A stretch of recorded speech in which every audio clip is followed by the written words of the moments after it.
Welcome my dear students. আজ আমাদের class 12-এর solid state এই চ্যাপ্টারটা থেকে টেস্ট পেপার সিরিজের পার্ট 2 হবে এই ক্লাসটা।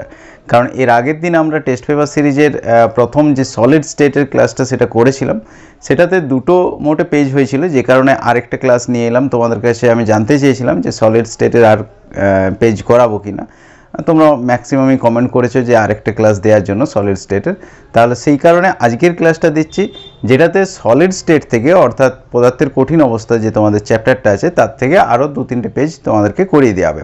এরপরে নেক্সট দিন তোমাদের রাসায়নিক গতিবিদ্যা যে চ্যাপ্টারটা রয়েছে অর্থাৎ কেমিক্যাল কাইনেটিক্স, সেটা নিয়ে আলোচনা করা হবে, টেস্ট পেপার সিরিজ হবে।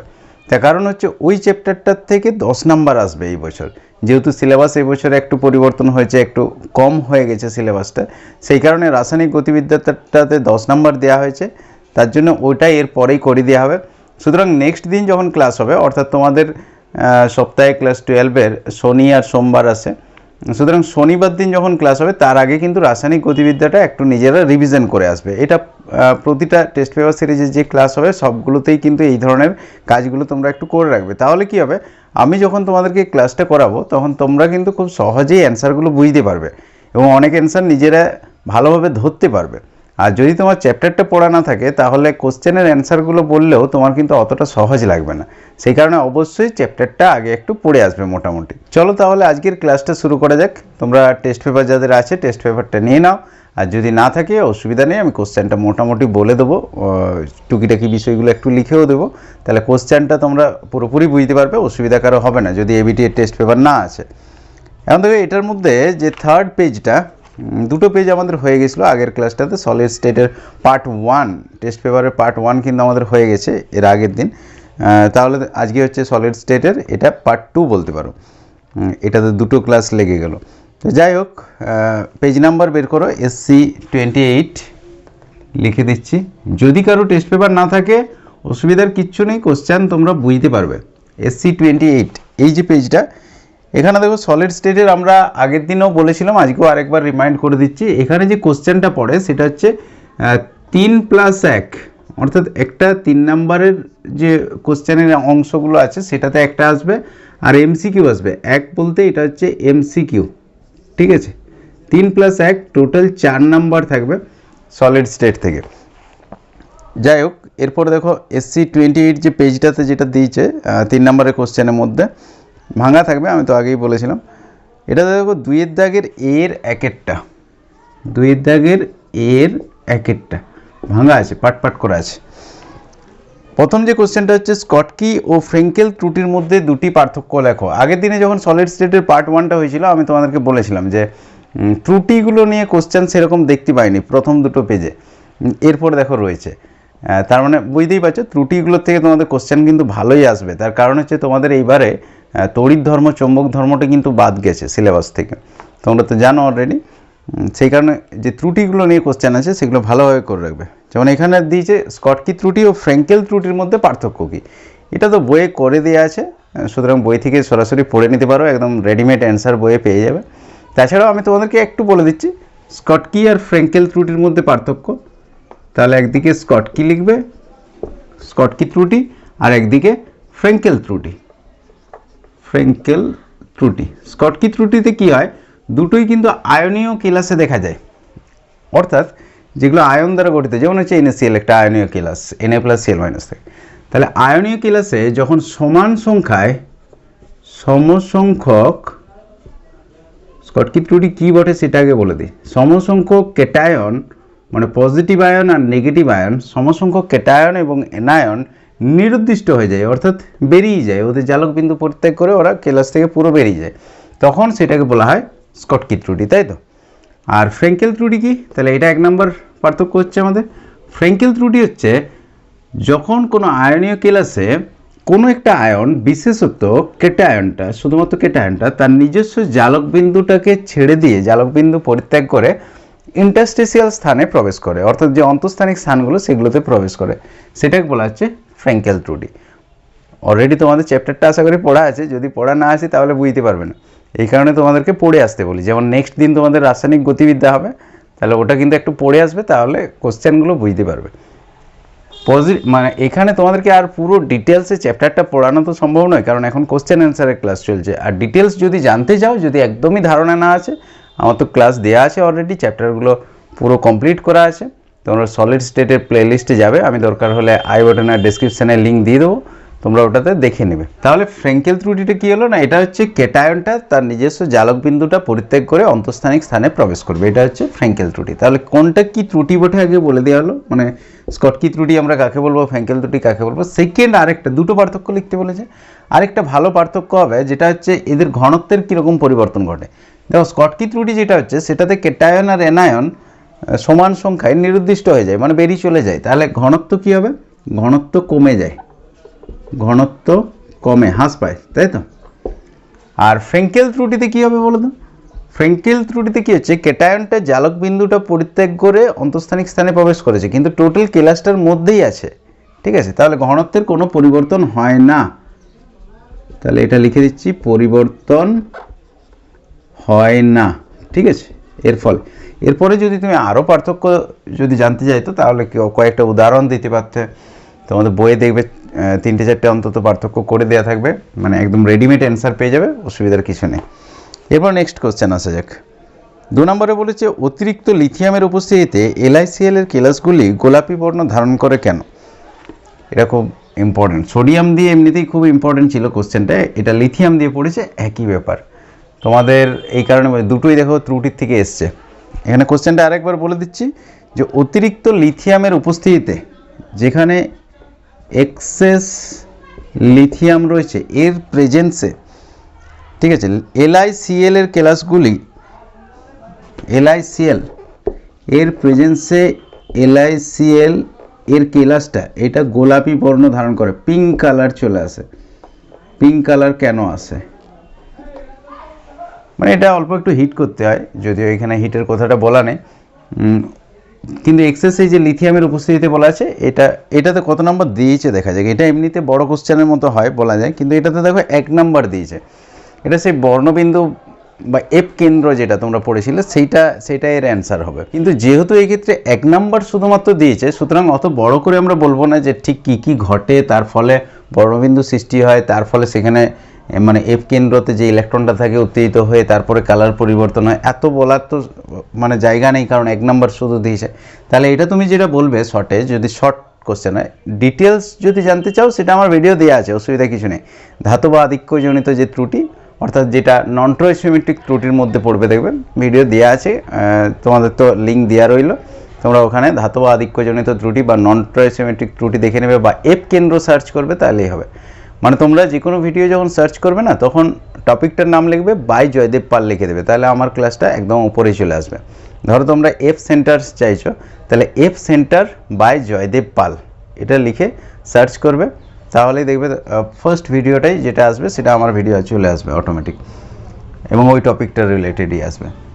তাহলে এটার অ্যান্সারটা 1 নম্বরের মতোভাবে কীভাবে লিখবে, বড় কোশ্চেনের মতো কীভাবে লিখবে সেটা দেওয়া আছে অলরেডি। 1 নম্বরের মতো কীভাবে লিখবে না, এটা লিখবে যে অতিরিক্ত লিথিয়ামের উপস্থিতিতে LiCl এর কেলাসের মধ্যে নন ট্রাইসোমেট্রিক ত্রুটি দেখা যায়, বা লিখতে পারো ধাতব আধিক্যজনিত নন ট্রাইসোমেট্রিক ত্রুটি দেখা যায়, যার ফলে এফ কেন্দ্র সৃষ্টি হয়, এফ সেন্টার বা এফ কেন্দ্র বা বর্ণবিন্দু বলা হচ্ছে।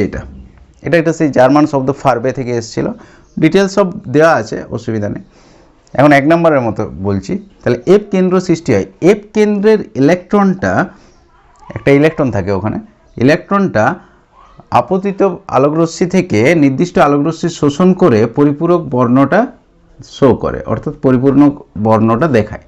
বা বলতে পারো এফ কেন্দ্রের ইলেকট্রনটা নিম্ন শক্তিস্তর থেকে বা ভূমিস্তর থেকে উচ্চ শক্তি স্তরে উন্নীত হয় আলোকরশ্মির উপস্থিতিতে, যার ফলে কালার শো করে, ঠিক আছে। জাস্ট এইটুকু বলে দিলেই হবে। তাহলে কোশ্চেনটা কী হলো, যে অতিরিক্ত লিথিয়ামের উপস্থিতিতে, অ্যান্সারটা যেটা হচ্ছে অতিরিক্ত লিথিয়ামের উপস্থিতিতে LiCl এর কেলাসের মধ্যে ধাতব আধিক্যজনিত নন ট্রাইসোমেট্রিক ত্রুটি দেখা যায়, যার ফলে এফ কেন্দ্র সৃষ্টি হয় এবং এফ কেন্দ্রের ইলেকট্রনটা ভূমিস্তর থেকে উচ্চ শক্তি স্তরে উন্নীত হয় আলোকরশ্মির উপস্থিতিতে, যার ফলে কালার শো করে, অর্থাৎ কালার দেখায়, এক্ষেত্রে পিঙ্ক কালার দেখাচ্ছে। একই সেম কোশ্চেন হয় এক্সেস সোডিয়ামের উপস্থিতিতে NaCl এর কেলাসটা হলুদ বর্ণের হয়, ওটার ক্ষেত্রে তো যাই হোক, এরকম 1 নম্বরের মানে 2 লাইন লিখে দিলেই হবে, যেহেতু 1 নম্বর আছে। এবার নেক্সট কোশ্চেনে আসা যাক। দেখো এর দাগের কোশ্চেনটা শেষ হয়ে গেছে, অথবাতে দেওয়া আছে এরপর। তাহলে অথবার কোশ্চেনটা দেখা যাক। তাহলে এর দাগের যে অরের কোশ্চেনটা কি বলেছে দেখা যাক। প্রথম যে কোশ্চেনটা আছে এটা তো 1 2 করা আছে, তাহলে 1 নম্বর অরের মধ্যে 1 নম্বর কোশ্চেন অথবার মধ্যে, ঠিক আছে। 1 নম্বর কোশ্চেনটা হচ্ছে সিলভারে পারমাণবিক ভর দেওয়া আছে, এটা একটা অঙ্ক পড়ে গেছে। সিলভার যার পারমাণবিক ভর হচ্ছে 108 অলরেডি দেওয়া আছে। আচ্ছা নেক্সট দেখো, ঘনকাকার ঘনসন্নিবেশ সিসিপি গঠন করে। সিসিপি মানে কিউবিক ক্লোজ প্যাকিং, তাই তো, গঠন করে। নেক্সট আসছি, যদি কেলাসের ঘনত্ব 10.6 গ্রাম পার সেন্টিমিটার হয়, রোয়ের মান দেওয়া আছে ঘনত্ব 10.6 গ্রাম পার সেন্টিমিটার কিউব, ঠিক আছে। গ্রাম পার সিসিও থাকতে পারে বা সেন্টিমিটার কিউব, একই ব্যাপার। তাহলে উক্ত কেলাসের একক কোষের বাহুর দৈর্ঘ্য কত? বাহুর দৈর্ঘ্য বলতে এটা জানতে চেয়েছে কত। এখানে দেখো যে সিসিপিটা দেওয়া আছে, এটার মানে কি, কিউবিক ক্লোজ প্যাকিং যখন হয় তার মানে বোঝা যাচ্ছে যে এর যে কেলাসটা সেটা হচ্ছে পৃষ্ঠকেন্দ্রিক ঘনকাকার, ঠিক আছে। পৃষ্ঠকেন্দ্রিক ঘনকাকার বলতে তা জেডের মানটা কত হবে? কোণা সংখ্যা। আমরা আগের দিনও কিছু করেছি এই ধরনের অঙ্ক। পৃষ্ঠকেন্দ্রিক যদি হয় কোণা সংখ্যা হচ্ছে 4, সরল ঘনকাকারের ক্ষেত্রে কোণা সংখ্যা 1, দেহকেন্দ্রিক হলে কোণা সংখ্যা 2, আর পৃষ্ঠকেন্দ্রিক হলে কোণা সংখ্যা 4। বোঝা যাচ্ছে ব্যাপারটা? কোণা সংখ্যা নির্ণয়ের ভিডিও দেওয়া আছে, পেয়ে যাবে যদি কারো ধারণা না আছে। যাই হোক, এখানে শুধুমাত্র যে কোশ্চেনটা আছে তার অ্যান্সারটা করা হচ্ছে। আচ্ছা এক্ষেত্রে দেখো পারমাণবিক ভরটাও দেওয়া আছে। পারমাণবিক ভরটাকে আমরা কি দ্বারা প্রকাশ করবো? এই ক্ষেত্রে এম দ্বারা। এম এর মানটা দেওয়া আছে 108। আমাদের যে সমীকরণটা ছিল সেটা একটু মনে করার চেষ্টা করো। Rho is equal to Z M by N A Q. Just এই সমীকরণে বসাও, দেখো সব মানগুলো দেওয়া আছে, শুধুমাত্র এরটা বাদ দিয়ে তোমরা এর মানটা বের করে নেবে, একদম বাচ্চা ছেলের মতো অঙ্ক। তাহলে দেখো এ কিউটা আমাদের চেয়েছে, তাহলে এ কিউ সমান আমরা কি লিখতে পারি? এটাকে এইদিকে নিয়ে এসো, এটাকে ওই দিকে নিয়ে যাও। Z into M by N into rho, ঠিক আছে। এ কিউ এর মানটাকে বের করে জেডের জায়গায় বসাও, এরপর একে একে বসিয়ে যাও। জেড ইকুয়ালস টু 4, এম এর মান হচ্ছে 108, এন হচ্ছে অ্যাভোগাড্রো নাম্বার। অ্যাভোগাড্রো নাম্বারের মান অলরেডি জানা আছে 6.022 ইন্টু 10⁻23। আচ্ছা রো এর মান হচ্ছে 10.6, ঠিক আছে। তাহলে এই মানটা আগে ক্যালকুলেট করবে, এখানে একটা মান আসবে, তারপর সেটা এ কিউ ছিল, সেটা এর মান কীভাবে বের করবে? যে মানটা এখানে আসবে সেটা টু দি পাওয়ার 1/3 করে দেবে, তাহলে হবে এটা আর এটা একই জিনিস, মানে যে মানটা এখানে এলো টু দি পাওয়ার 1/3। এগুলো আর ক্যালকুলেশন করে দেখাচ্ছি না, এটা তোমরা করবে, তাহলে সেন্টিমিটারের মানটা চলে আসবে। যেহেতু এগুলো সব সিজিএসে আছে, দেখো এটা গ্রাম পার সেন্টিমিটার কিউব।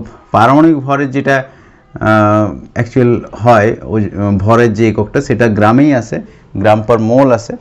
তো যাই হোক, দেখবে সবগুলো সিজিএস একক আছে, সেই কারণে যত আসবে সেটা হচ্ছে এখানে একটা কিছু মান পাবে, যে মানটা হচ্ছে তোমার সেন্টিমিটারে আসবে, ঠিক আছে। তাহলে এই পেজটার মধ্যে 3 নম্বরের কোশ্চেন এটাই ছিল। এরপরে এমসিকিউয়ে দেখা যাক যে এমসিকিউয়ে কী পড়েছে। তাহলে এই পেজটা আবার মোড়ে রেখে দিচ্ছি, পরের চ্যাপ্টারগুলোর সময় কাজে লাগবে। ওকে, এমসিকিউ পার্ট বিতে যেটা আছে, এমসিকিউ তোমাদের 14টা আসবে, অলরেডি জানো। প্রথমেই রয়েছে দেখো, পৃষ্ঠকেন্দ্রিক ঘনকাকার একক কোষের প্যাকিং দক্ষতা। পৃষ্ঠকেন্দ্রিক ঘনকাকার একক কোষে এখানে 4টে অপশান দিয়ে আছে। এমসিকিউ এরটা, এমসিকিউ নিচে লিখে দিচ্ছি, 4টে অপশান শুধুমাত্র লিখে দিচ্ছি, তোমরা নিজেরাই বলতে পারবে। পৃষ্ঠকেন্দ্রিক মানে ফেস সেন্টার্ড কিউবিক। দেখো এই যে এফসিসি লিখলাম, এই শর্ট টার্মগুলো আশা করি তোমরা জানো, যদি না জানো তাও একবার বলে দিচ্ছি। যদি দেহকেন্দ্রিক হয় তাহলে সেটাকে বলা হয় বডি সেন্টার কিউবিক, ঠিক আছে, বিসিসি। আর এফসিসি মানে হচ্ছে ফেস সেন্টার কিউবিক, এগুলো তোমরা বুঝতে পারবে। বিসিসি হলে কোণা সংখ্যা হচ্ছে 2, এফসিসি হলে কোণা সংখ্যা হচ্ছে 4, এগুলো অলরেডি তোমরা জানো। আচ্ছা আর কি হতে পারে? এই যে সিসিপি একটা কথা আছে এর মধ্যে, আবার এটা হচ্ছে কিউবিক ক্লোজ প্যাকিং, ঠিক আছে, অর্থাৎ ঘনকাকার ঘনসন্নিবেশ। এর ক্ষেত্রে যেটা বেশি কোশ্চেন আসে সেটা হচ্ছে কোঅর্ডিনেশন নাম্বারটা পড়ে, এর কোঅর্ডিনেশন নাম্বার হবে 12, ঠিক আছে। সিসিপি হোক, এইচসিপি হোক, hexagonal close packing, coordination number 12 আসবে। আর এটার মধ্যে যে একক কোষটা দেখা যায় সিসিপির মধ্যে সেটা হচ্ছে এফসিসি, অর্থাৎ ফেস সেন্টার কিউবিক, অর্থাৎ আমরা বলতে পারি পৃষ্ঠকেন্দ্রিক, নাকি পৃষ্ঠকেন্দ্রিক একক কোষ। তো যাই হোক, এগুলো শর্ট টার্মগুলো জাস্ট তোমাদেরকে একটু জানিয়ে দিলাম, কারণ অনেক সময় তোমাদের এই শর্ট টার্মগুলো কোশ্চেনে আসে, বিশেষ করে এমসিকিউ এ দেখতে পাবে বা অঙ্কগুলোতে দেখতে পাবে। এটা বলেছে পৃষ্ঠকেন্দ্রিক ঘনকাকার একক কোষের প্যাকিং দক্ষতা কত। এখানে যেটা দেওয়া আছে দেখো 0.524, বিতে যেটা দেওয়া আছে 0.32। অলরেডি তোমরা অনেকেই বুঝতে পারছো যে কি হবে, তবু আমি একবার লিখে দিচ্ছি 0.74, আর ডিতে যেটা আছে 0.68। তাহলে এটা যেহেতু আমাদের পৃষ্ঠকেন্দ্রিক বলেছে, অর্থাৎ ফেস সেন্টার্ড কিউবিক, পৃষ্ঠকেন্দ্রিকের মধ্যে ডেনসিটিটা একটু বেশি হয়, অলরেডি আমরা জানি। কোণার সংখ্যাটাও দেখো 4 এর ক্ষেত্রে। তার মানে এর ক্ষেত্রে যে প্যাকিং দক্ষতাটা হয় মনে আছে কি, সেটা হচ্ছে 74%, অর্থাৎ অংশ হিসাবে যদি বলো তাহলে এক অংশের মধ্যে 0.74, ঠিক আছে। এটা হবে অ্যান্সার। অলরেডি প্যাকিং দক্ষতা আমাদের জানা আছে, তাও আরেকবার বলে দিচ্ছি। যদি সরল ঘনকাকার হয় তাহলে 52.4% সরল ঘনকাকারের, আর দেহকেন্দ্রিক যদি হয় তাহলে 68%, আর পৃষ্ঠকেন্দ্রিক যদি হয় আরেকটু বাড়বে, সেটা হচ্ছে 74%। এটা হচ্ছে প্যাকিং দক্ষতা, অর্থাৎ কোণা দ্বারা অধিকৃত যে আয়তন, টোটাল একক কোষের মধ্যে কোণাগুলো কত অংশ অধিকার করে রয়েছে। পার্সেন্টেজে বললে এরকম আসবে, আর অংশ দিয়ে বললে দশমিকে তখন করে দেবে, মানে 100 দিয়ে ভাগ করলে যেটা হবে সেটা। তাহলে এই পেজটা আমাদের কমপ্লিট। এরপর চলো নেক্সট পেজে যাওয়া যাক। নেক্সট পেজটা হচ্ছে SC 39, এই পেজটা একটু দেখা যাক। তাহলে প্রথমে আমরা 3 নম্বরের কোশ্চেনটা দেখবো, SC 39 বের করো। এটাতে দেখো 2 দাগের এর একেরটা কি বলেছে, NaCl ক্লাসকে 6:6, একে CSCl হতো, এটা CSE করে দিয়েছে। CSCl ক্লাসে কীভাবে পরিবর্তন করবে, অর্থাৎ 8:8 কীভাবে পরিবর্তন করবে। এক্ষেত্রে যে কোশ্চেনটা আছে এটা খুব অড কোশ্চেন একটা, ঠিক আছে। এটা পরীক্ষায় আসার চান্স কম থাকে, একটু জটিল করেছে তুলনামূলক। NaCl ক্লাসকে, যদিও অ্যান্সারটা খুব সহজ, তোমাদেরকে জানিয়ে দিচ্ছি, যদি ইনকেস তোমাদেরও জটিল কিছু করে এই কোশ্চেনটা দেই তাহলে বুঝতে পারবে। এটাকে কনভার্ট করতে হবে CSCl এর স্ট্রাকচারের মতো, মানে CSCl তো হবে না, CSCl এ কী হয় 8:8 থাকে, অর্থাৎ NaCl এ যেমন একটাই Na প্লাসের চারদিকে 6টা Cl মাইনাস থাকে, একটা Cl মাইনাসের চারদিকে 6টা Na প্লাস থাকে, অলরেডি তোমরা জানো এগুলো। আর CSCl এর ক্ষেত্রে কিন্তু 8টা করে হবে, একটা CS প্লাসের চারদিকে 8টা Cl মাইনাস থাকবে, একটা Cl মাইনাসের চারদিকে 8টা CS প্লাস থাকবে, এরকম ব্যাপারটা হয়। তো যাই হোক, এটা কীভাবে পরিবর্তনটা করবে না, এর একটাই উপায়, 6:6 থেকে 8:8 যদি কনভার্ট করতে হয় তাহলে হাই প্রেসার দিতে হবে। হাই প্রেসার মানে উচ্চ চাপ, আর কিছু নয়। অ্যান্সারটা এটাই হবে, উচ্চ চাপ দিতে হবে, চাপ প্রয়োগ করতে হবে, তাহলে কোণাগুলো আরও কাছাকাছি আসবে, ঠিক আছে। এইটুকুই অ্যান্সার, 1 নাম্বার আছে। তারপরে 2 কোশ্চেনটাতে আসা যাক। পেজ নাম্বার এটা SC 39 চলছে। পটাশিয়ামের কেলাসের গঠন BCC প্রকারের। এই দেখো পটাশিয়াম কেলাস, শর্ট ফর্মগুলো থাকেই মাঝে মধ্যে, তাহলে BCC টাইপের কেলাসটা হয়। BCC বলতে বডি সেন্টার্ড কিউবিক, অর্থাৎ দেহকেন্দ্রিক ঘনকাকার। BCC বলা আছে মানেই তোমার জেডের মানটা দেওয়া আছে, Z = 2, ঠিক আছে। ডাইরেক্ট জেডের মান না দিয়ে কেলাসটা কী ধরনের সেটা বলে দিয়েছে। নেক্সট দেখো, নিকটবর্তী প্রতিবেশীর দূরত্ব, আচ্ছা নিকটতম প্রতিবেশীর দূরত্ব 4.52 অ্যাংস্ট্রম। নিকটতম প্রতিবেশী মানে দুটো কোণার মধ্যে যে ডিস্টেন্স, অর্থাৎ 2r, এটা দেওয়া আছে কত, 4.52 অ্যাংস্ট্রম, 4.52 অ্যাংস্ট্রম। ওকে, দেখা যাক চেয়েছি কি। নেক্সট হচ্ছে এটির পারমাণবিক ভর 39 হলে m এর মান দেওয়া আছে পটাশিয়ামের, m এর মান হচ্ছে 39, ঘনত্বই চাইবে। হ্যাঁ, ঘনত্ব কত হবে, তাহলে এর রোটা কত হবে এটা চেয়েছে। এখন দেখো মোটামুটি প্রায় সবই দেওয়া আছে, 2r দেওয়া আছে এই ক্ষেত্রে। তাহলে এটাকে যখন আমরা ঘনত্ব নির্ণয়ের অঙ্ক করব, আমরা ক্লাসের সময়ও বলেছিলাম দেখবে, সেটা হচ্ছে সমস্ত এককগুলোকে সিজিএসে কনভার্ট করে নিতে হবে। তাহলে অ্যাংস্ট্রমটাকে আমাদের সেন্টিমিটারে নিয়ে আসতে হবে। অ্যাংস্ট্রম থেকে মিটার নিয়ে আসাটা আগের দিন আমরা রিলেশনটা লিখিয়ে দিয়েছি আগের ক্লাসটাতে, যেটা পার্ট 1 ছিল। তাহলে ডাইরেক্ট যদি তোমরা সেন্টিমিটারে না করতে পারো, প্রথমে মিটারে করে নেবে। 1 অ্যাংস্ট্রম সমান 10⁻⁻10 মিটার, ঠিক আছে। তারপরে সেন্টিমিটারে করো, কোনো অসুবিধা নেই। সেন্টিমিটার করতে গেলে কী হবে, 10⁻2 দিয়ে গুণ করতে হবে।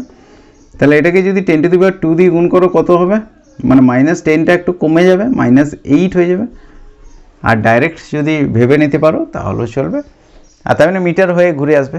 আগের দিন আমরা পিকোমিটার, ন্যানোমিটার, মাইক্রোমিটার, অ্যাংস্ট্রম সমস্ত কিছুর সাথে মিটারের রিলেশনটা করিয়ে দিয়েছিলাম। তাহলে এটা সিজিএস এককে কনভার্ট হয়ে গেল। এরপর রো এর মান আমরা বের করব। সমস্ত কিছুই তো দেওয়া আছে আশা করি। তাহলে rho is equal to, just calculation করবে, ZM/NAQ, ওকে। তাহলে জেড এর জায়গায় বসাও 2, এম এর জায়গায় 39, এটা অ্যাভোগাড্রো নাম্বার 6.022 × 10⁻23। আর AQ বলতে, আচ্ছা এর মানটা দেওয়া নেই, এখানে আর দেওয়া আছে, ঠিক আছে, 2r দেওয়া আছে বিশেষ করে। তাহলে এখানে একটা কিন্তু টুইস্ট রেখে দিয়েছে এখনও, মানে এই পেজটা মোটামুটি ভালো কোশ্চেন দিয়েছে তোমাদেরকে, একটু বেশি ভাবাচ্ছে। এগুলো যদি করতে পারো তাহলে তোমাদের যেগুলো পড়বে সেগুলো ইজিলি করতে পারবে। এখন তো এর মানটি কীভাবে বের করবে, এর সাথে আর এর একটা রিলেশন দেখবে থাকে। যখন আমরা প্যাকিং দক্ষতা নির্ণয় করছিলাম তখন এই রিলেশনগুলো পেয়েছিলাম। যেমন এটা যেহেতু বডি সেন্টার রয়েছে, দেহকেন্দ্রিক, মানে পুরো ঘনকটার মধ্যে, অর্থাৎ পুরো বাড়িটার মধ্যে যদি ভাবো, তাহলে দেহকর্ণ বরাবর একটা দেহকর্ণ এঁকেছিলাম দেখবে, সেটা ছিল 4r।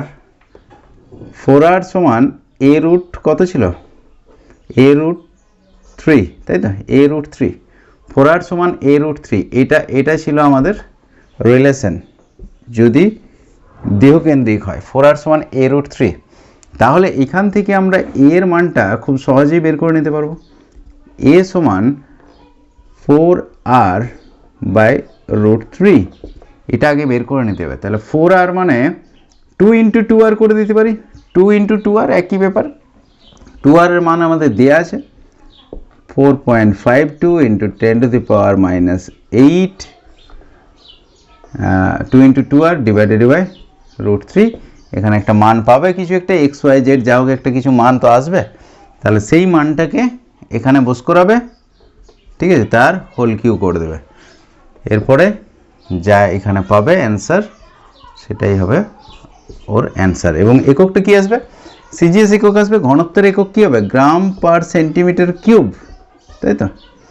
পার সিসিতে যে ভরটা সেটাই হচ্ছে ঘনত্ব, এখানে যেটা আসবে সেটাই হচ্ছে অ্যান্সার হবে। তাহলে প্রথম তোমাদের কাজ কী হবে, এটাকে আগে ক্যালকুলেশন করবে। ক্যালকুলেশনগুলো আজকে করে আর সময় নষ্ট করছি না, আশা করি তোমরা এই ক্যালকুলেশনগুলো ক্যালকুলেটরে খুব সহজেই করে নিতে পারবে। তাহলে এটা করে এখানে মানটা বের করবে, এক্স যা এখানে যা এর মান পেলে সেটাকে এখানে বস করাবে, তারপরে এটা ক্যালকুলেশন করে নেবে, তাহলে অ্যান্সার হয়ে গেল। মানে আমি তোমাদেরকে প্রসেসটা দেখিয়ে দিচ্ছি, প্রসেসটা দেখিয়ে দিলে তো ক্যালকুলেশনটাতে তোমাদের আটকাবে না, এটা আমি জানি, এটা তোমাদের উপরে ভরসা আছে আমার। নেক্সট দেখো, তোমরা অনেকে অঙ্কটাও করতে পারবে, তার জন্য নয়, কিন্তু তবুও দেখিয়ে দিচ্ছি, কারো কারো তো আটকাবে, তাহলে দেখতে পেয়ে যাবে। নেক্সট যে কোশ্চেনটা দিয়েছে সেটা একটু কোশ্চেনটা উঠে গেছে, প্রিন্টিংটা অস্পষ্ট হয়ে গেছে। এটা কিছু একটা কেন্দ্রিক একক কোষের কোঅর্ডিনেশন সংখ্যা কত দিয়েছে, মানে এটা পৃষ্ঠকেন্দ্রিকই হতো। তাহলে পৃষ্ঠকেন্দ্রিক একক কোষের কোঅর্ডিনেশন সংখ্যা, পৃষ্ঠকেন্দ্রিক বলতে কিউবিক ক্লোজ প্যাকিং আসবে, এটা অলরেডি আমরা আগেই বললাম। এটার দাগ নাম্বারটা কত আছে যেন, আচ্ছা ওর সাথেই রয়েছে, মানে এটাতে হয়তো 2 থাকতো, না এটাতে 1 আর 2 হয়ে গেছে। যাই হোক, তোমরা একটু দেখে নাও, ওখানটা মুছে গেছে পুরোপুরি। পৃষ্ঠকেন্দ্রিক একক কোষ মানে ফেস সেন্টার কিউবিক, এটা যদি হয় তাহলে তার একক কোষটা কেমন, মানে তার ঘনসন্নিবেশটা কেমন হবে, কিউবিক ক্লোজ প্যাকিং হবে। এই দুটো রিলেটেড, ঠিক আছে। এটা হচ্ছে একক কোষ আর এটা হচ্ছে ঘনসন্নিবেশ।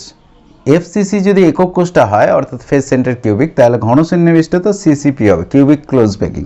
এবং সেক্ষেত্রে কিউবিক ক্লোজ প্যাকিং হলে তার কোঅর্ডিনেশন নাম্বার কত হবে, 12, ঠিক আছে। তাহলে এটার ক্ষেত্রে কোঅর্ডিনেশন নাম্বার হবে 12। কোণা সংখ্যা তো এফসিসির আমরা অলরেডি জানি, ফেস সেন্টার কিউবিক যদি হয়, পৃষ্ঠকেন্দ্রিক ঘনকাকার, তাহলে 4 হয়। তাহলে এগুলো সব একসাথে রিলেটেড। দেখো যদি পৃষ্ঠকেন্দ্রিক ঘনকাকার হয় একক কোষটা তাহলে তার ঘন সন্নিবেশটা হবে ঘনকাকার ঘন সন্নিবেশ অর্থাৎ cubic close packing. Cubic close packing হওয়ার অর্থই হলো কোঅর্ডিনেশন নাম্বার হবে 12। আর যেহেতু আমাদের পৃষ্ঠকেন্দ্রিক একক কোষ এসছে তার জন্য এর কোণা সংখ্যা হচ্ছে 4।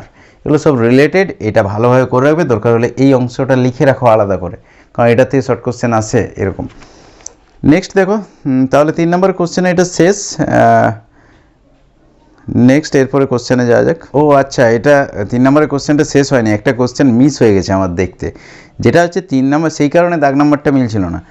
যে 3 নম্বরের কোশ্চেনে যে 2 দাগের এর 1 আর 2 হয়েছে, এরপরে এইটা অথবার মধ্যে পড়ছিল, এটা অথবার মধ্যে 2 দাগ ছিল, আর অথবার একটা মিস হয়ে গেছে, সেটা একটু দেখিয়ে দিচ্ছি। অথবার এর যে কোশ্চেনটা দিয়েছে দেখো, এটা হচ্ছে দেহকেন্দ্রিক ঘনকাকার কেলাস দ্বারা গঠিত একটি ধাতুর x গ্রাম পরিমাণে, একে একে লেখা যাক। এটা দেওয়া আছে দেহকেন্দ্রিক ঘনকাকার অর্থাৎ বডি সেন্টার্ড কিউবিক, ঠিক আছে, একক কোষটা BCC এর কেলাস দ্বারা গঠিত একটি ধাতুর x গ্রাম পরিমাণে একক কোষের সংখ্যা দেওয়া আছে এবং ধাতুর পারমাণবিক ভর 40 হলে x এর মান নির্ণয় করো। একটি ধাতুর x গ্রাম পরিমাণে W = x, এটা দেওয়াই আছে x, ঠিক আছে, এটা আমি x ধরছি না, অর্থাৎ টোটাল যে পদার্থটা সেটা হচ্ছে x গ্রাম ওয়েটটা। নেক্সট দেখো, x গ্রাম পরিমাণে একক কোষের সংখ্যা দেওয়া আছে, তাহলে এটাও লিখে দিচ্ছি, একক কোষের সংখ্যা। একক কোষের সংখ্যা নিয়ে অঙ্ক কিন্তু আসতে পারে, এটা ইম্পর্টেন্টের মধ্যেই পড়ে। আর ঘনত্বটা আর সংকেত নির্ণয়। একক কোষের সংখ্যা এটা কি দিয়েছে, 3.0115 ইন্টু 10⁻22 সম্ভবত 10⁻22। ধাতুর পারমাণবিক ভর 40, এমটাও দেওয়া আছে, এমটা হচ্ছে 40, তাহলে এক্স এর মানটা বের করতে বলেছে অ্যাকচুয়ালি, ঠিক আছে, মানে কত গ্রাম পদার্থ সেটা বের করতে বলেছে। তাহলে দেখো, যেহেতু BCC দেওয়া আছে, দেহকেন্দ্রিক ঘনকাকার অলরেডি উল্লেখ করা আছে, তার মানে এই ক্ষেত্রে আমরা জেড এর মানটা পেয়ে যাব, তাই তো। জেড এর মান হচ্ছে 2, দেহকেন্দ্রিক ঘনকাকার একক কোষে কোণা সংখ্যা হচ্ছে 2। তাহলে যেটা আমাদের করতে হবে, একক কোষের সংখ্যাটাও দেওয়া আছে, শুধু তোমাকে প্রদত্ত ওজনটা বের করতে বলেছে। আমরা এর ইকুয়েশনটা আগের দিন বের করেছিলাম, আজকেও আরেকবার দেখে নেব। দেখো, যখনই এরকম একক কোষের সংখ্যা দিয়ে অঙ্ক থাকবে, তোমরা কি করবে, যে পারমাণবিক ওজনটা দেওয়া আছে সেই পারমাণবিক ওজনটাকে অ্যাভোগাড্রো সংখ্যা দিয়ে ভাগ করবে, তাহলে এক একটা কোণার ভর পেয়ে যাবে। কারণ পারমাণবিক ওজন মানে কি, অ্যাভোগাড্রো সংখ্যক কোণার ভর হচ্ছে 40 গ্রাম, এটা মানে পারমাণবিক ওজন যত থাকবে, তাহলে একটি কোণার ভর কত হবে, পারমাণবিক ওজন, ঠিক আছে, যেটা m বাই অ্যাভোগাড্রো নাম্বার। বোঝা গেছে, একটা কোণার ভর এটা আসবে। তাহলে টোটাল একক কোষটার ভর কত আসবে, একক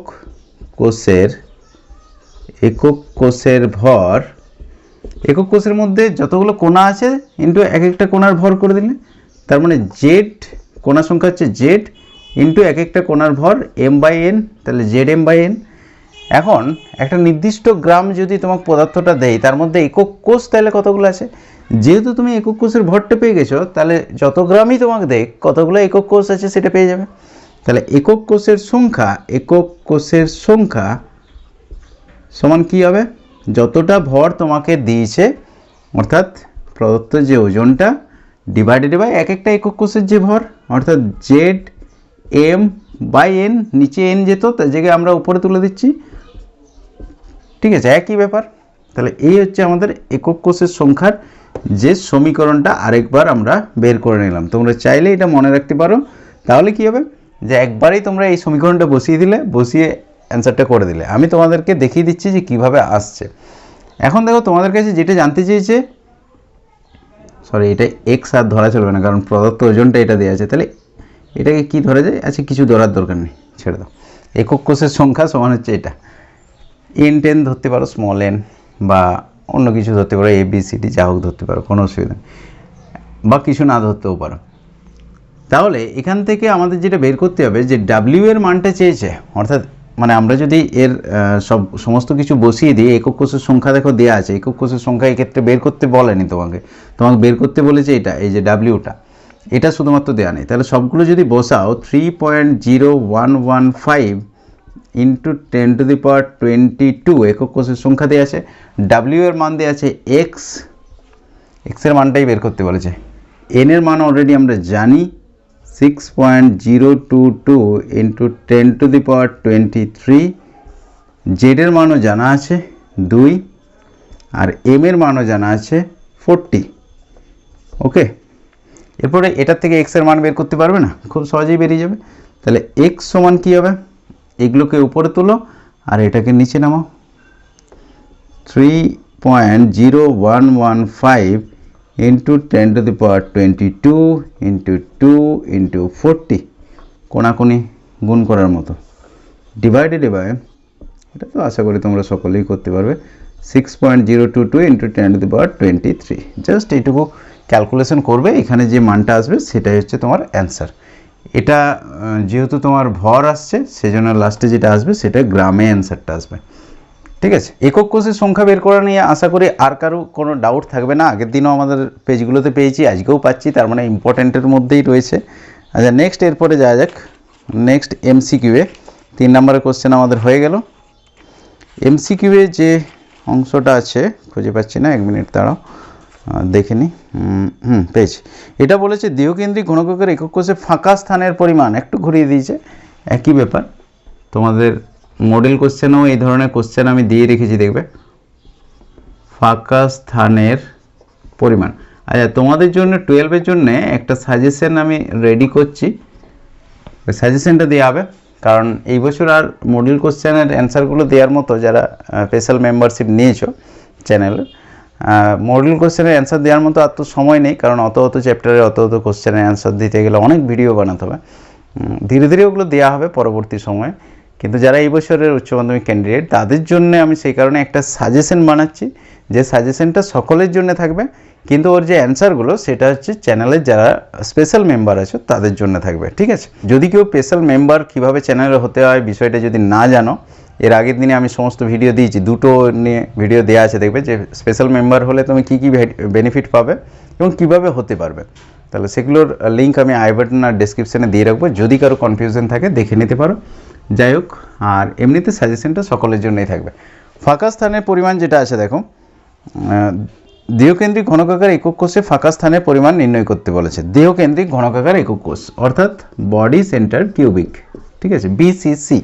এখানে যে অপশানগুলো আছে 34, 28, 34%, 28%, তোমরা নিজেরাই একটু ভাবো তো, আমার আগেই তোমরা করার চেষ্টা করো। তারপর দেখো 30 আর 32, 30% আর 32%, হয়েছে। তাহলে ফাঁকা স্থানের পরিমাণ কীভাবে বের করবে, প্যাকিং দক্ষতাটা বের করো, যে কতটা কোণা দ্বারা অধিকৃত আছে, যে সেটা 100 থেকে বিয়োগ করে দেবে, তাহলেই হয়ে যাবে। টোটালটা 100, তো প্যাকিং দক্ষতাটা যা হবে সেটা 100 থেকে বাদ দিয়ে দিলে হবে। দেহকেন্দ্রিক ঘনকাকার একক কোষের প্যাকিং দক্ষতা আমরা জানি 68%, তাই তো, একটু আগেই তোমাদের লিখেছি দেহকেন্দ্রিক ঘনকাকার একক কোষ। তাহলে 100 থেকে যদি বাদ দাও 68কে, তাহলে কি আসবে 32, অর্থাৎ 32%, এটা হবে অ্যান্সার। বোঝা গেছে? এরপর চলো আমরা নেক্সট পেজে চলে যাই, যেটা হচ্ছে SC 51। এই পেজটা বের করো, নেক্সট পেজটা। এটাতে যেটা আছে 3 নম্বরের কোশ্চেন আগে দেখা যাক। 2-এর দাগের এর একেরটা, সবগুলো 2-এর দাগের, মানে প্রথম কোশ্চেনটাই পাবে বইটারও প্রথম চ্যাপ্টার এটা। আচ্ছা দেখো, একটি পৃষ্ঠকেন্দ্রিক ঘনকাকার জালকের প্যাকিং দক্ষতা নির্ণয় করো। এখানে প্যাকিং দক্ষতা ডাইরেক্ট নির্ণয় করতে বলছে, এটা তো রেডিমেড অ্যান্সার তোমার বইয়ে আছে, এবং তোমাদেরকে ক্লাসেও বুঝিয়ে দেওয়া হয়েছে প্যাকিং দক্ষতা কীভাবে নির্ণয় করবে, এবং তার দেখবে একটা ছবি দিয়েছিলাম, ছবি দিয়ে তারপরে সেটাকে নির্ণয় করা হয়েছিল। কিন্তু যদি তোমরা ছবিটা না আঁকতে পারো তাও কোনো অসুবিধা নেই, এটাতে বলেছে পৃষ্ঠকেন্দ্রিক ঘনকাকার একক কোষ, পৃষ্ঠকেন্দ্রিক। তাহলে ছবি যদি কেউ না আঁকতে চাও বা না আঁকতে পারো, তাহলে সে কোথা থেকে শুরু করবে, সে ওই রিলেশনশিপটা থেকে শুরু করবে, যে আমরা জানি পৃষ্ঠকেন্দ্রিক ঘনকাকার একক কোষের ক্ষেত্রে 4r সমান a√2, তাই তো। পৃষ্ঠকেন্দ্রিক হলে 4r সমান a√2 হবে, অর্থাৎ পৃষ্ঠকেন্দ্রের মধ্যে একটা দেখবে অতিভুজ আঁকা হয়েছিল, তাই তো, মানে মাঝে একটা দেহকর্ণ, মাঝে একটা পৃষ্ঠকর্ণ আঁকা হয়েছিল বলতে পারো। তাহলে এখান থেকে স্টার্ট করবে, বোঝা যাচ্ছে ব্যাপারটা। 4r সমান a√2, মানে r এর সাথে a এর যে রিলেশনটা। এরপরে তার আগে তোমরা ধরে নেবে যে ধরা যাক যেখানে বা বলে দিলে যে আর হচ্ছে এক একটা কোণার ব্যাসার্ধ, এ হচ্ছে এক একটা বাহুর দৈর্ঘ্য, এরকমভাবে বলে দিলে আগে, তাহলে এক একটা কোণার ব্যাসার্ধ যদি আর হয় তাহলে প্রতিটি কোণার বা একটি কোণার বলতে পারো, একটি কোণার যে আয়তন কত হবে, আয়তন সমান হচ্ছে 4/3 পাই আর কিউ, তাই তো, যদি এক একটার ব্যাসার্ধ আর হয়। আর পৃষ্ঠকেন্দ্রিক যেহেতু, তাহলে জেডের মান কত হবে, 4 হবে পৃষ্ঠকেন্দ্রিকের ক্ষেত্রে। তাহলে মোট যে কোণা দ্বারা অধিকৃত আয়তন, মোট কোণা দ্বারা অধিকৃত আয়তন কত আসছে, মোট কোণা দ্বারা অধিকৃত আয়তন, ঠিক আছে, এরকমভাবে করে নেবে, সমান হচ্ছে জেড ইন্টু এটা যতগুলো কোণা আছে এক একটা একক কোষের মধ্যে আর প্রতিটা কোণার আয়তন, তাহলে 4 ইন্টু 4/3 পাই আর কিউ, কারণ 4/3 পাই আর কিউটা হচ্ছে এক একটা কোণার, আর টোটাল আছে 4টে কোণা, তাহলে 4টে কোণার মোট আয়তনটা পেয়ে গেলে, তাহলে কোণা দ্বারা অধিকৃত আয়তনটা আমরা পেয়ে গেলাম। আর একক কোষটার আয়তন কত হবে, এই দুটোই তো বের করতে হবে, কোণা দ্বারা অধিকৃত আয়তন আর একক কোষের আয়তন দিয়ে দুটোতে ভাগ করে দিতে হবে, কারণ একক কোষটার মোট আয়তনের যত ভগ্নাংশ কোণা দ্বারা অধিকৃত থাকে সেটাই হচ্ছে প্যাকিং দক্ষতা, অলরেডি আমরা জানি। তাহলে একক কোষের আয়তন, ঠিক আছে, একক কোষের আয়তন কত হবে, বাহুর দৈর্ঘ্য এ, ঘনকের মতো, তাহলে এ কিউ হবে, হয়েছে। এ কিউটা এরপরে আর দিয়ে তুমি বের করে নাও, অর্থাৎ এর সাথে আর এর রিলেশনটা এই কারণেই করেছিলাম, এ সমান হবে তাহলে 4r/√2, হয়েছে। তাহলে এটা আমরা 4r/√2 তার হোল কিউব করে দিলাম, এর মানটা আর এর টার্মে আমাদেরকে বের করতে হবে, এই কারণে এই রিলেশনটা ইম্পর্ট্যান্ট। তাহলে এটাতে কি আসবে বলো তো, 4×4 16, 16×4 64, 64 আর কিউ বাই নিচে কত আসবে 2√2, নাকি 2√2, এটা যা হলো, ঠিক আছে। এরপরে তোমরা প্যাকিং দক্ষতা বের করে নাও, প্যাকিং দক্ষতা কত আসবে, কোণা দ্বারা অধিকৃত আয়তন লিখবে একবার দরকার হলে, কোণা দ্বারা অধিকৃত আয়তন ডিভাইডেড বাই একক কোষের মোট আয়তন, দিয়ে তারপরে মানটা বস করাবে, 4 into 4/3 pi r cube divided by a cube, একক কোষের আয়তনটা হচ্ছে এ কিউ, তাহলে এটা নিচে আসবে 64 আর কিউ ডিভাইডেড বাই 2√2, সেটা উপরে উঠে যাবে 2√2। এটা যদি ক্যালকুলেট করো, পায়ের মান বস করাবে, পায়ের মান হচ্ছে 22/7 করতে পারো বা দশমিকেও তোমরা করে দিতে পারো, কোনো অসুবিধা নেই। আর কিউগুলো দেখো কেটে যাচ্ছে, ঠিক আছে, তাহলে সংখ্যাগুলো শুধু পড়ে থাকবে। তাহলে এগুলো যদি সব ক্যালকুলেটারে ক্যালকুলেশন করো, তাহলে পৃষ্ঠকেন্দ্রিক ঘনকাকার একক কোষের যেটা মান আসবে দেখবে প্যাকিং দক্ষতা 0.74 এটা আসবে। তাহলে যদি আমরা পার্সেন্টেজ করতে যাই, পৃষ্ঠকেন্দ্রিক যেহেতু, তাহলে 0.74 আসবে। পার্সেন্টেজ কত হবে, পার্সেন্টেজ করতে গেলে এটাকে 100 দিয়ে গুণ করতে হবে, 0.74 ইন্টু 100%, তার মানে 74% প্যাকিং দক্ষতা, ঠিক আছে, জাস্ট এটা হবে অ্যান্সার। মানে যদি কেউ ছবি না আঁকতে পারো সে শুধু এইটুকু করবে তাহলেই হবে, আর যদি কেউ ছবি আঁকতে চাও বা ছবি আঁকায় খুব ভালো বটো, তাহলে অবশ্যই ছবিটাও একটু এঁকে দিতে পারো, তবে অবশ্যই সময়টা দেখে আঁকবে, যদি সময় থাকে হাতে, দরকার হলে একটু জায়গা ফাঁকা রাখবে, লাস্টে সময় থাকলে সেটা এঁকে নিতে পারো। নেক্সট দেখো, এরপর এটা হলো পৃষ্ঠকেন্দ্রিক ঘনকাকার জালকের প্যাকিং দক্ষতা নির্ণয় করো। নেক্সট বলেছে আয়নীয় কেলাসের কোন ধরনের ত্রুটি ঘনত্বের পরিবর্তন ঘটায় না, এটা হচ্ছে 2 নম্বর কোশ্চেন আছে। তাহলে 2 নম্বর যে কোশ্চেনটা দিয়েছে ঘনত্বের পরিবর্তন ঘটায় না, অলরেডি আমরা প্রথম কোশ্চেনেই পেয়েছিলাম, দেখবে ফ্রেঙ্কেল ত্রুটি, তাই তো, ফ্রেঙ্কেল ত্রুটি ঘনত্বের পরিবর্তন ঘটায় না। আয়নীয় কেলাসের কোন ত্রুটি বলেছে ঘনত্বের পরিবর্তন ঘটায় না, কারণ কি ওই ক্যাটায়নটা শুধু তার নিজস্ব জালকবিন্দুটা ছেড়ে অন্তঃস্থানিক স্থানে প্রবেশ করে, কিন্তু কেলাসটার মধ্যেই থাকে, তাহলে ভর তো একই থাকলো, ঘনত্বও একই থাকবে। নেক্সট দেখো, এরও একটা অথবা আছে, তার মানে বুঝতে পারছো সলিড স্টেটের অঙ্কতে তোমরা একটা অথবা পাবে, কিন্তু এর অথবাটা যেটা বলেছে, এর দেখে এ এবং বি পরমাণু দ্বারা গঠিত একটি কেলাসাকার যৌগের একক কোষ পৃষ্ঠকেন্দ্রিক ঘনকাকার, অথবার মধ্যে একের দাগের এ আর বি এই দুটো পরমাণু আছে, যেটা দিয়ে পৃষ্ঠকেন্দ্রিক ফেস সেন্টার্ড কিউবিক একক কোষ গঠন করে, পৃষ্ঠকেন্দ্রিক ঘনকাকার একক কোষ গঠন করছে। একক কোষের কৌণিক বিন্দুতে এ পরমাণু, তাহলে এ পরমাণুগুলো সব আছে বলছে কৌণিক বিন্দুতে। এই ধরনের অঙ্ক কিন্তু তোমাদের পেতে পারো, কৌণিক বিন্দু। আর বি পরমাণুগুলো আছে পৃষ্ঠকেন্দ্রে, বিটা রয়েছে পৃষ্ঠকেন্দ্রে, ঠিক আছে। তাহলে তার সংকেতটা বের করতে বলবে, দেখা যাক কি বলেছে। পৃষ্ঠকেন্দ্রে অবস্থান করে যদি একটি কৌণিক বিন্দু থেকে এ পরমাণু নির্দিষ্ট হয়, আচ্ছা এটাতে একটু টুইস্ট ঢুকিয়েছে, ঠিক আছে। এমনি নর্মালি তোমাকে যদি সংকেত বের করতে বলতো তাহলে কি হতো, যে কৌণিক বিন্দুতে থাকার জন্য 8টা কৌণিক বিন্দু, 8 × 1 মানে কোণার সংখ্যা দেখবে, এ এর পরমাণু সংখ্যা আসবে 1, আর বি এর পৃষ্ঠকেন্দ্রে আছে, পৃষ্ঠকেন্দ্র মানে 6টা পৃষ্ঠকেন্দ্র আছে, তাহলে 6 × এক একটার অবদান হচ্ছে হাফ করে, 6 × হাফ মানে 3, তাহলে 1:3, তার মানে সংকেতটা আসতো AB3, ঠিক আছে।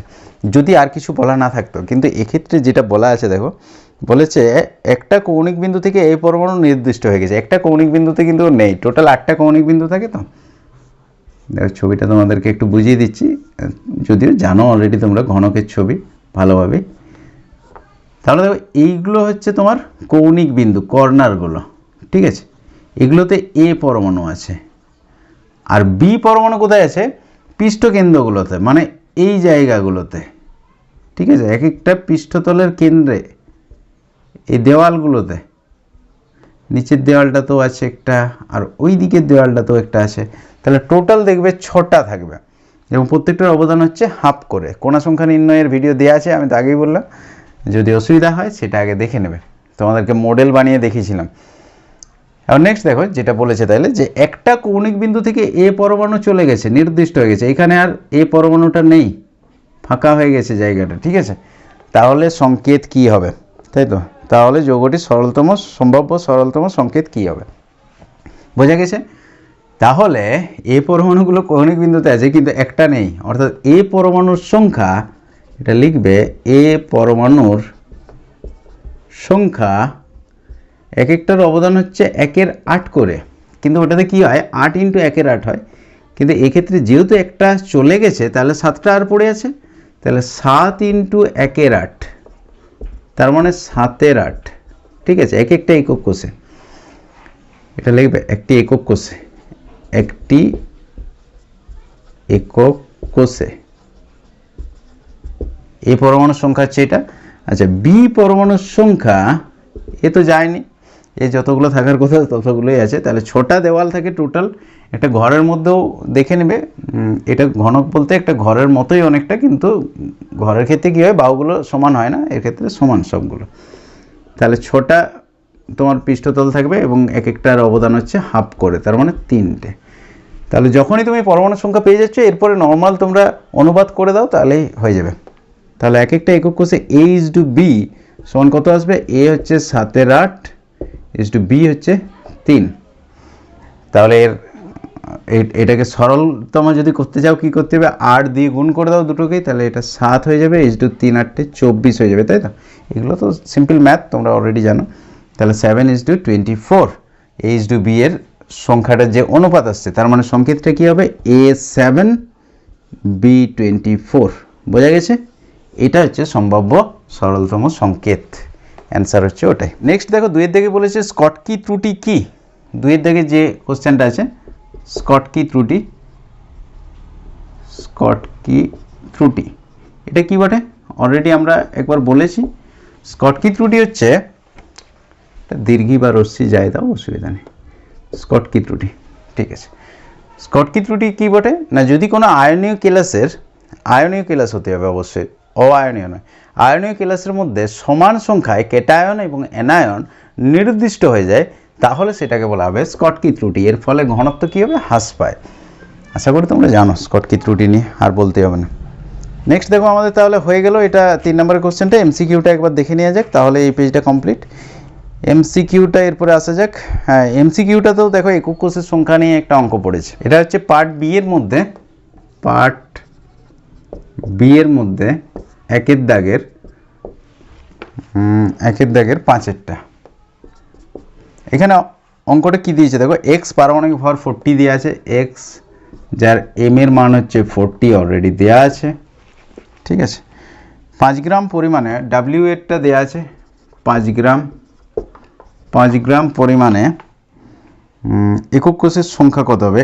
এক্সটা দেওয়া আছে এফসিসি, এক্সটা হচ্ছে এফসিসি দেওয়া আছে। এফসিসি বলতে ফেস সেন্টার কিউবিক, তার মানে জেড এর মান কত হবে? পৃষ্ঠকেন্দ্রিক, জেড এর মান হচ্ছে 4। ওকে, নেক্সট দেখো বলেছে যে একক কোষের সংখ্যা কত হবে। তাহলে একক কোষের সংখ্যা নর্মাল যদি তোমাদের ফর্মুলাটা জানা থাকে, মুখস্থ হয়ে গেছে, তাহলে সেটা বসিয়ে দাও, তাহলেই হয়ে যাবে। আর যদি অসুবিধা থাকে তাহলে সংখ্যা বের করাটা অলরেডি তো আমি দেখিয়ে দিয়েছি কীভাবে বের করবে। না, প্রথমে যেটা পারমাণবিক ভর দেওয়া আছে, আচ্ছা এখানে একক কোষের সংখ্যাতে কয়েকটা তোমাদেরকে অপশান দিয়েছে। Na/5, এটা হচ্ছে, এটা যেহেতু এমসিকিউ, Na বলতে অ্যাভোগাড্রো নাম্বারটাকেই বোঝাচ্ছে। অ্যাভোগাড্রো নাম্বার শুধু n দ্বারাও প্রকাশ করা যায়, Na দ্বারাও প্রকাশ করা যায়। Na/40, Na/8, Na/40, নেক্সট আসছে Na/8, তারপরে Na কত থাকবে দেখছি, এটাতে হচ্ছে 32 আছে। তাহলে কোনটা হবে অ্যান্সার? কীভাবে বের করবে? যদি ফর্মুলা জানা থাকে খুব সহজ, আর তাছাড়া তোমরা বের করে নাও ফর্মুলাটা। প্রথমে কি করতে হয়? এক একটা কোণার ভর বের করতে হবে। তাহলে m বাই তোমার অ্যাভোগাড্রো সংখ্যা দিয়ে ভাগ করে দিতে হবে, ঠিক আছে। Na এক্ষেত্রে অ্যাভোগাড্রো সংখ্যাটাকে Na দ্বারা প্রকাশ করা হচ্ছে। m বলতে এক্ষেত্রে 40, মানটাও ডাইরেক্ট লিখতে পারো যে 40 বাই অ্যাভোগাড্রো সংখ্যা, এটা হচ্ছে এক একটা কোণা। তাহলে টোটাল 4টে কোণা আছে একক কোষে, তাহলে 4 দিয়ে গুণ করো, তাহলে একক কোষের আমাদের ভরটা পেয়ে গেলাম। এরপরে টোটাল যে ওজন দিয়ে আছে সেটার থেকে একক কোষের ভরটাকে বাদ দিয়ে বিয়োগ করে দাও, তাহলে W বাই এটা করে দাও। W মানে এক্ষেত্রে 5 দেওয়া আছে, ঠিক আছে, 5 দেওয়া আছে, ডিভাইডেড বাই এটা করে দাও একক কোষের ভরটা। এটা তাড়াতাড়ি একটু করে দিচ্ছি কারণ এই নিয়ে অঙ্ক অনেকগুলো হয়ে গেল তোমাদের, সুতরাং তোমরা বুঝতে পারবে।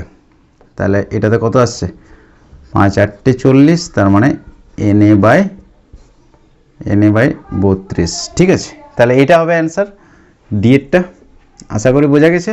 যদি আমার এটা স্পিডে করার জন্য তোমরা বুঝতে না পেরেছো, তোমরা নিজেরা একবার করে দেখে নেবে, একই ব্যাপার হবে, এটা অ্যান্সার আসবে দেখবে। তাহলে এমসিকিউটা আমাদের হয়ে গেল। আর তো এটার থেকে কোনো কোশ্চেন থাকবে না, যেহেতু এমসিকিউটা শেষ হয়ে গেল। তাহলে আজ এই পর্যন্তই থাক। এই 3টে তোমাদের পেজ হলো, আগের দিন 2টো হয়েছে, টোটাল 5টা পেজ হয়ে গেছে। টেস্ট পেপারে প্রত্যেকটা চ্যাপ্টারে যদি 4টে 5টা করে পেজ করা থাকে না, তাহলে দেখবে এত ধরনের কোশ্চেন হয়ে যাচ্ছে, এর পরবর্তী পেজগুলোতে দেখবে কোশ্চেনগুলো রিপিট হচ্ছে, ওই একই টাইপের বা একদম সেম আসবে। যেমন ধরো একক কোষের সংখ্যা নির্ণয়ের যে অঙ্ক, কতবার ফেলে বলো তো। আবার ধরো তোমাদের ওই ত্রুটি নিয়ে আগের দিন আমাদের হয়নি, কিন্তু আজ যখন শুরু হয়েছে দেখবে অনেকবার ধরে এলো, স্কটকি ত্রুটি, ফ্যাঙ্কেল ত্রুটিটা অনেকবার এসছে। যদিও তোমাদের ওই সোডিয়ামের উপস্থিতিতে NaCl হলুদ হয়ে যায় কেন, বা লিথিয়ামের উপস্থিতিতে LiCl গোলাপি হয়ে যায় কেন, এটা একবারই পেয়েছো, কিন্তু এটা পরবর্তী পেজগুলোতে হয়তো আরও বারবার পাবে। তাহলে প্রত্যেকটা চ্যাপ্টারে 4টে 5টা করে পেজ যদি তুমি করে রাখো, তাহলেই সাফিসিয়েন্ট, তোমরা ম্যাক্সিমাম ইম্পর্টেন্ট কোশ্চেনগুলো ওখানেই পেয়ে যাচ্ছ, এবং ওগুলো করে রাখলে পরীক্ষাতে একটা ভালো রেজাল্টও চলে আসবে, অসুবিধার কিছু নেই। তাছাড়া আমি তো একটা সাজেশন দেবই। আর নেক্সট দিন তোমাদের রাসায়নিক গতিবিদ্যাটা হবে, যেটার থেকে 10 নম্বর থাকবে, ভালোভাবে পড়ে রাখো, শনিবার দিন ক্লাসটা আসবে, ঠিক আছে। আজ তাহলে এই পর্যন্তই থাক। আজকের ক্লাসটা কেমন লাগলো অবশ্যই একটু কমেন্ট করে বলবে। দেখা হচ্ছে নেক্সট ভিডিওতে।